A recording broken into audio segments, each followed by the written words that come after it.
கடற்பரப்புல இந்திய மீனவர்கள் இனி அத்துமீறி மீன் பிடிச்சாங்கன்னா 5 கோடி ரூபாயிலிருந்து 10 கோடி ரூபாய் வரை அபராதம் வசூலிப்போம் அப்படின்னு புதிய சட்டம் கொண்டு வர இலங்கை அரசு முடிவு செஞ்சிருக்கு.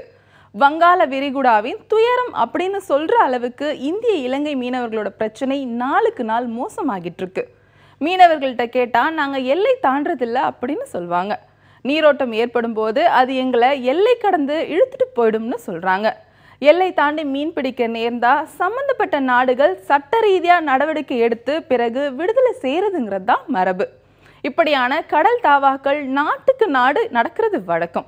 பாகிஸ்தான் மீனவர்கள் இந்திய பகுதிக்கு வந்து கைதாகிறதும், பங்களாதேஷ் மீனவர்கள் கைதாகிறதும், ஏன் இலங்கை மீனவர்கள் கூட கைதாகிறதும் பின்னர் பரஸ்பரம் பேசி விடுதலை செய்யறதும்னு வழக்கமான நிகழ்வு தான்.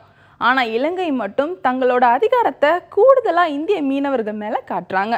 கைதுங்கிறது எப்பவுமே கடைசி கட்டமாக தான் இருந்துட்டு இருக்கு.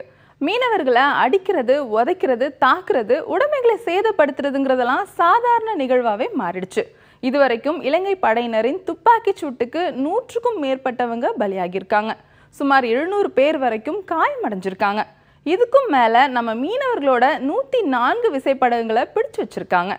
தூக்கு கயிறு வரைக்கும் போய் தப்பி வந்த மீனவர்களும் இருக்காங்க.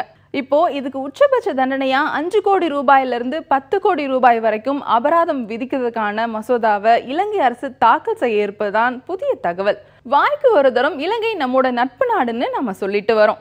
ஆனா இதுக்கு முரணா இலங்கையோட செயல்பாடுகள் இருப்பதை தான் இத்தகைய கடுமையான சட்டங்கள் நமக்கு எடுத்து காட்டுது. வேறு எந்த நாடும் இந்த மாதிரி கடுமையான சட்டத்தை போடுமான்னு தெரியல. எல்லை தாண்டி வர இலங்கை மீனவர்கள் கைது செய்யப்பட்டா கூட சட்ட ரீதியான நடவடிக்கைகளுக்கு பிறகு கண்ணியமா அனுப்பி வைக்கப்படுறாங்க. அந்த அளவுக்கு உறவை வளர்க்கும் இந்தியா மேல ஏன் இந்த காழ்ப்புணர்ச்சின்னு தான் தெரியல. ஒரு சில மீனவர்கள் இலங்கை கடற்பகுதிக்கு போய் அவங்களோட பாரம்பரிய மீன்பிடிப்புக்கு எதிரான வலைகளை பயன்படுத்திட்டு மீன்களை அள்ளிட்டு வரும் குற்றச்சாட்டையும் மறுக்க முடியாது. அப்படி மீறியவங்களை தண்டிக்கணுங்கிறதுலையும் மாற்று கருத்தில்லை. அத்தகைய செயல்பாடுகளை இரு நாட்டு மீனவர்களும் ஆக்கப்பூர்வமா பேசி தீர்த்துக்க முடியும். ஆனா இப்படியான கொடுமையான சட்டங்களால தான் தீர்க்க முடியும்னு நம்பினா அப்பாவி மீனவங்க தான் அதிகமா பாதிக்கப்படுவாங்க. இதை இரு நாட்டு அரசும் உணர்வுபூர்வமா பேசி தீர்க்க வேண்டியது அவசியம்.